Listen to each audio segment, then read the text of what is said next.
ఇప్పుడు మన వాళ్ళందరూ ఏమంటారంటే వేదాలలోనే రాకెట్లు ప్రయోగించే శాస్త్రం ఉంది అంటారు. మరి రాకెట్ ఏది ఉంటే అది ఒకవేళ.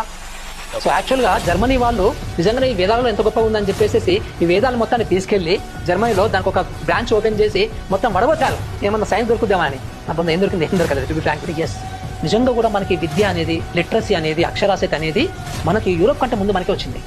కానీ నేను ఈ మాట చెప్పకూడదు, కానీ ఏదైతే ఈ సనాతనవాదం ఉందో, ఏదైతే ఈ వేదిక్ ఇజం ఉందో, భాజాలం ఉందో, దాని ప్రకారం ఏంటంటే మనము మెజార్టీ 95% మందికి విద్య లేకుండా చేస్తాం. అబ్బా, అప్పుడే మనకు విద్య ఉంటే ఈ రోజు మనం అమెరికాను దాటేసి వెళ్ళిపోయే వాళ్ళము, యూకేని దాటేసి వెళ్ళే వాళ్ళము, మనం కూడా అసలు బ్రహ్మాండమైనటువంటి సముద్రాలు దాటేసి యుద్ధాలు చేసే వాళ్ళందరినీ కూడా మనం కూడా జయించే వాళ్ళము. కానీ మనకి తైమూర్ నుంచి మొదలుపెట్టి, సో ఆ తురుష్కుల నుంచి మొదలుపెట్టి, మంగోల్ నుంచి మొదలుపెట్టి ఎంతమంది మనం జయించిన వాళ్ళు, మనం ఎందుకంత ఈజీగా ఓడిపోయినాము?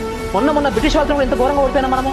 ఎందుకంటే మనము కులాలుగా విడిపోయాం, మనము విభిన్న జాతిలో విడిపోయాము, మనలో ఐక్యత లేకపోవడం మూలానే సో మనం ఈజీగా మనల్ని ఓడిపోతారు వాళ్ళందరూ కూడా.